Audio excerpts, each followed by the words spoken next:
Good morning, everybody. Hope everyone is doing okay. Oh my goodness, I got a lot of things to cover here. A lot of news came in since yesterday. First, I am going to start with the documents that I received. And I want to thank Atlanta so much for getting me these documents. Wow. I'm trying to remain calm. I don't want to go on a Mikey-like rant, but oh my goodness. There's, I would say probably a dozen pages here, if not more. COVID-19 briefing documents. Frequently asked questions for elders. Note, please do not distribute this document. The elder should only use it as a reference when answering questions. Now we know Watchtower claims to do relief aid, and they're always asking for donations. I can remember, them asking for donations when the Philippines was hit so hard, when Katrina was hit so hard. And I can even remember them saying from the platform, don't put a specific, relief aid in the memo of your check. Just make it out to the worldwide work, and then Watchtower will decide, where to use it. Well, this is why. What is the purpose of the briefing documents? It is to provide publishers with website links of potential COVID-19 assistance by federal, state, and private organizations. Yeah, you guess where this is going. They're not going to help the members, but they'll help you get help. They'll help you by giving you website links to help you. So you have to rely on public and government assistance instead of the organization or elders. It gets better.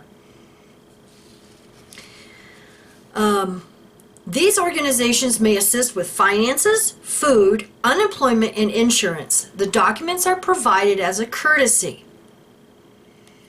Now I'm going to put the link down below to all of these so you all can see them. As an organization, do Jehovah's Witnesses endorse the secular programs? No. Family heads will need to use discernment and carefully research each resource to determine if the program is appropriate for the household. Galatians 6:5. Who can receive copies of the documents? This should be left to the discretion of the elders. Question. Who should help publishers with questions about or assistance with a program? Answer. The local elder should provide assistance. You ain't getting squat from the society. Question. If a program takes several days or weeks to begin, how should a publisher's immediate needs be cared for? Answer. The local elder should assist in harmony with direction from the branch or the disaster relief committee. Question. How often will these documents be updated? Programs are being regularly monitored. The documents are updated accordingly. Question. Who should I inform of a program that may benefit publishers that is not listed? Like the Catholic Social Services? Answer. The congregation elder should inform the circuit overseer. I mean, the control is just amazing. And Watchtower, has their charity status in all these countries, and they provide relief and charity work helping, we know, just their members. But now they're not even doing that. So there is also a letter here, instructions. April 21st, 2020, to selected bodies of elders in the United States branch territory. So not all elders are getting this in the United States. Dear brothers, it is a privilege to work along with you in the circuit overseers as we unitedly look out for the welfare of the brotherhood during this deadly coronavirus outbreak. The branch committee has asked that we warmly commend all of you for your fine work in following through on direction aimed at keeping publishers and their families safe and secure. Recently, members of the United States Branch Committee provided direction in connection with our disaster relief efforts. Boy, if that isn't an oxymoron. We were asked to share with you some of the highlights from that meeting. Please note the following key points. And I'm not going to read all of this because it's like 3 pages, but I'm just going to hit on a few things. Congregation elders are usually in the best position to account for and assess the needs of publishers in their congregation. Elders should continue to determine who is in need of medical care, food, medication, as well as personal hygiene supplies or other basic items. When speaking with family heads, the husband, discreetly ask detailed questions while being careful not to pry into personal matters. Ask questions such as, do you have enough food for this week? What about next week? Do you have enough medicine for the next 2 weeks? Who's going to get that for you? This one I thought was interesting. Have you applied for financial assistance yet? Do you need help doing that? This is often best done in a personal conversation as opposed to using a form or survey. Which reminds me back several years ago when Hurricane Katrina hit down south, and there's been a couple other, serious storms down south here in the United States. Well, I can remember hearing several people who had flown back there to help out. And we heard this over and over again, that they would go in and help a Jehovah's Witness family, whether it was repairing something in their home, like putting on a new roof, cleaning everything out because of a mold problem, whatever it was. When the job was done, the brother in charge would have a clipboard, and he would show the Jehovah's Witnesses and tell them, this was overheard by several, this is how much a worldly contractor would have charged you to do all of this work. We came in and did this for free. So when you get your insurance check, you might want to think about donating some to Jehovah's organization. Heard that over and over again. So that just came back in my head, and it's like, I wouldn't put it past them one bit that these elders that are helping them get this financial assistance, when you get back on your feet and you get your stimulus aid or money, think about the organization and helping them out to help others. They're not helping others. They're not helping anyone really. They're just organizing and sending web links and stuff so you can go to other government agencies and public agencies, probably food banks, Catholic social services, places like that. If a Jehovah's Witness goes to the Catholic social services or something like that, Salvation Army, food banks that are run by churches, they're getting help by other churches. These other Christians who are helping everybody. They don't care what religion you are. They're helping those in need. But yet here's Watchtower saying, oh, well, we can't help you, so here, you go to them for help. Oy vey. Do not panic. Take a measured approach based on the facts. This crisis will likely affect many lives for an extended period. Awake number 5, 2017 states that relief efforts focus on helping people to survive, not on replacing everything that was lost. To survive, we need clean water, food, clothing, and shelter from the weather. Next point. The elders may need to provide guidance on how to conserve food and other supplies. Which reminds me of the video they did on the Philippines on JW broadcast. Don't take all your food out of the refrigerator and put your literature in there so it survives. No, that's a dumb thing to do. This one is important too. As stated in the organized book, the elder should first consider if needs can be cared for through fellow family members or by means of governmental or social programs. And there's an asterisk. It says see organized chapter 12 paragraphs 13 to 15. When needs cannot be met through these means, often individual brothers in the congregation can offer some assistance.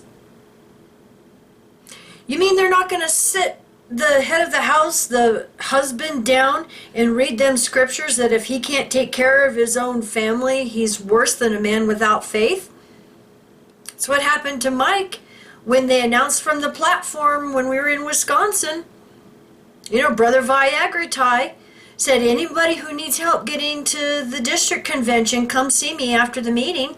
Mike had been out of work for months, and he went to him. They sat him down and read him scriptures that if he could not take care of his family, he was worse than a man without faith. How humiliating. Congregation elders should be alert to monitor the adequacy and fairness of the distribution of relief supplies at the family level. Continue to pay close attention to the spiritual and emotional needs of congregation publishers, and make sure they get time in the field service. If you identify unmet needs in your congregation that cannot be addressed through available resources as described above, please immediately inform your circuit overseer through his jw.org email address. Provide him a general description of the supplies needed and how many they will benefit. The circuit overseer will quickly investigate available resources in the area and immediately communicate with the relief organization for assistance if the need cannot be filled locally. That tells me it's not done in-house with Watchtower. Oy vey. Additionally, the branch committee has also provided direction regarding how humanitarian supplies can be obtained and paid for beyond what can be organized by your body of elders and circuit overseer. When your local needs for supplies is reported to the disaster relief committee by your circuit overseer or his assistant, we will be able to assist you in one or both of these two ways. Identify other sources of supplies outside of your circuit. Arrangements will be made to provide you with what is needed. Or number two, provide authorization for you to purchase what is needed locally and then reimburse the purchaser based on the submittal of receipts. Elders pay that out of their pocket or from the congregation funds. In cases where the DRC will be assisting you in obtaining needed items, you will receive additional instructions. In general, it would not be appropriate to purchase items with the expectation of being reimbursed without first communicating the need to the circuit overseer and receiving approval from the DRC. This will help to ensure the best use of dedicated funds.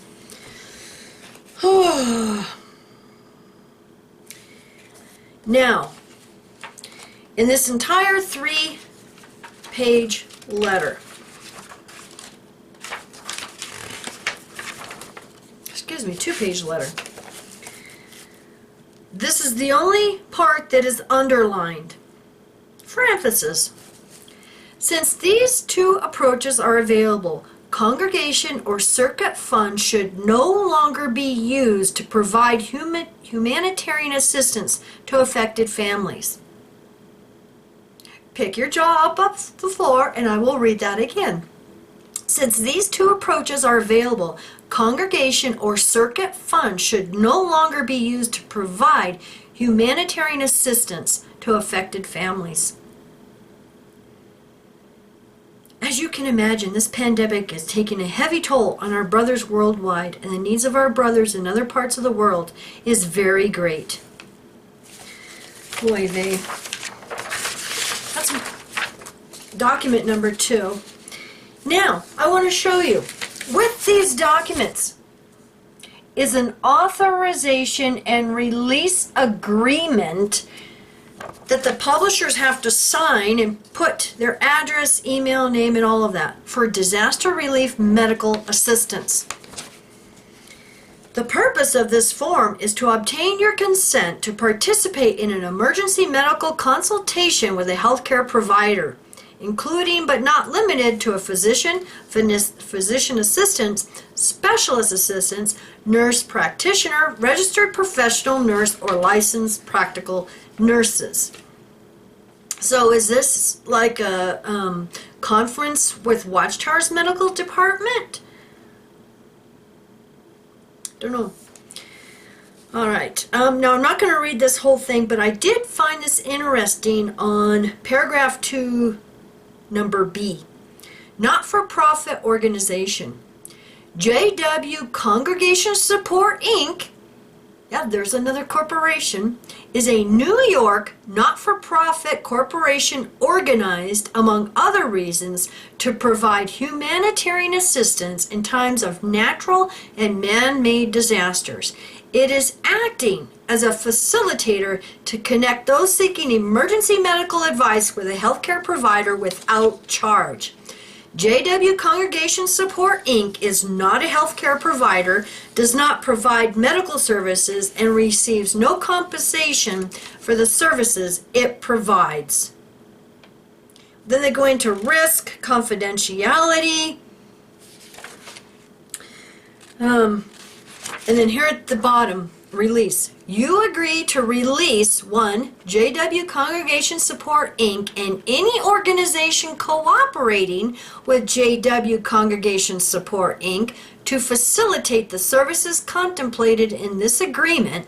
And number 2, all healthcare providers from whom you may receive emergency medical assistance from liability, claims, and demands of whatever kind, either in law or in equity, which arise or may hereafter arise related to their efforts to assist you on an emergency basis to the full extent allowed by local laws or regulations. You acknowledge your intention to afford healthcare providers the full extent of protection afforded to them under any Good Samaritan laws that exist in the state, territory, or other locations.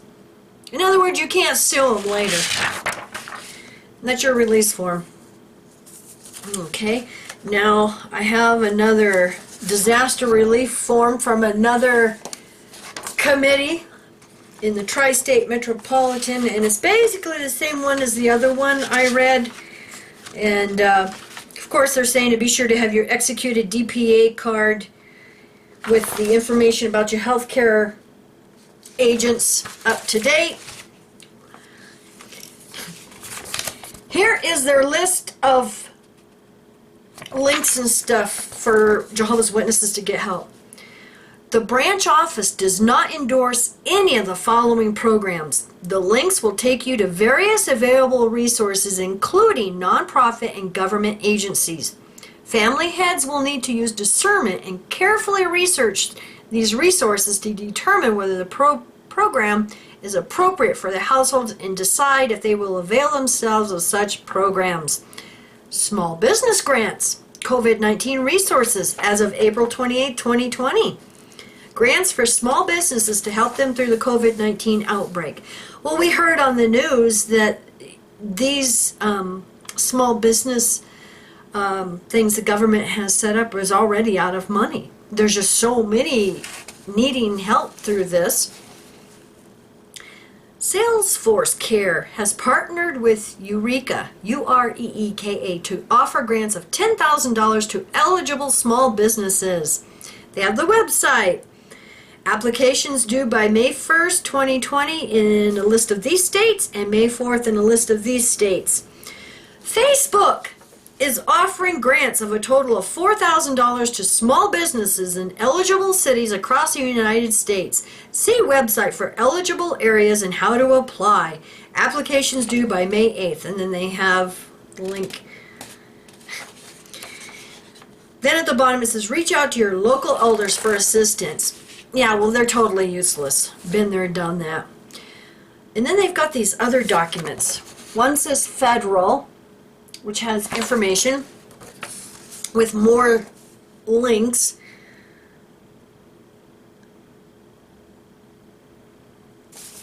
A lot of links here on that one. Then they have one for undocumented immigrants with some more links. Oy vey. Now, a couple other things I want to cover. In the state of Montana, here in the United States, in the last 2 weeks, 2 more child abuse cases have been filed in Montana. I don't have the documents for the one yet that is in the Ninth Circuit Court, but that one was filed May 1st. And the second one looks like there's 2 on the documents. And like I said, I'll put that link down below also. That one was filed on April 24th. So, one of these, I haven't read through all of these documents yet, but one of these is just horrible. It's horrible. A JW and his JW wife abused several kids. And when looking at these, some of the worst child abuse I have ever heard about, and it just breaks your heart. I mean, my goodness, it's going to be difficult. And so our hearts and thoughts and prayers go out to all of these survivors, because, I mean, the abuse they endured. And this couple, they even had a room down in their basement where they would abuse these kids. So, anyway, when I get the other court documents, I'm still searching for those, but I did find this one this morning, and it looks like it's 16 pages, but it's Watchtower Bible Tract Society and Bruce Mapley Sr. And this is in Missoula, Montana, and the case number is 20-CV-00052-SPW-TJC. And my goodness, it's really disturbing. And like I said, it's one of the worst cases I have ever heard about in the past 7 years that I've been hearing about this. And this is what's so upsetting, is these Jehovah's Witnesses just take Watchtower's word for it, that these are Satan and the media's lies. These are apostate lies. These are court documents that are stamped and dated by the court clerk. You can go read these documents for yourself. This one I got on courthousenews.com. Courts do not put out fake documents. Apostates can't file fake claims, court cases. Now, there's a couple other things I wanted to mention. Jane Doe, ex-JW Elder's wife Jane Doe, she put up a video this morning, and she makes a really good point. And if you guys are interested in extra research, it is called Solomon Was an Atheist. And she makes a really good point. If Solomon turned apostate, now the way Jehovah's Witnesses and most Christians will look at this is there's one true God. Just one God, that's it. If you leave serving Him, the one true God, then doesn't that make you an atheist? I don't know. Depends on how you look at it. But the point I really enjoyed is she said, Solomon turned apostate and went to serving false gods. Jehovah's Witnesses are told not to read apostate literature. Then you should rip Ecclesiastes and anything else he wrote right out of your Bible, because that is apostate literature now. Think about it. You don't want to go to any other website because it's apostate. I was told this archaeology magazine was an apostate piece of literature. So if that's the case, in Jehovah's Witnesses, you can't even read apostate literature. You can't read Ecclesiastes. Simple.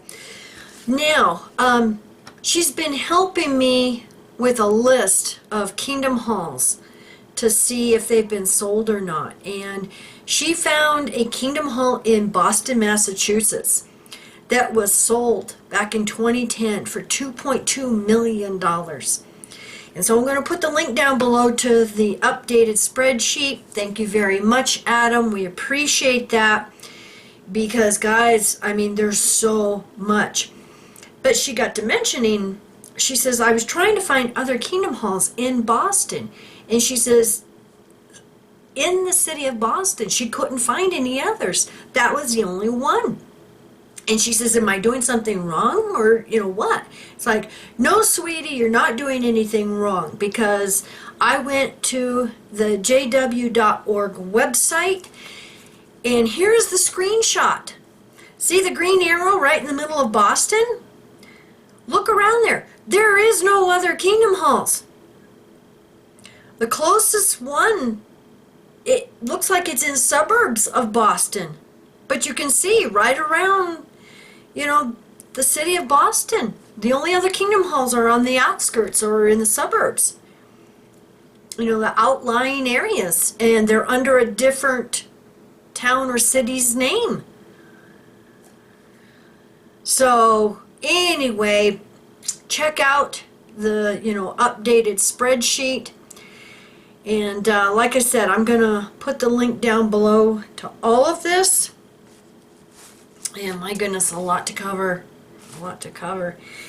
And anyway, thank you all for watching. I know I usually don't do videos this long, but like I said, there was a lot to cover here. So you all have a great day. Love and light. Be nice to one another. Bye.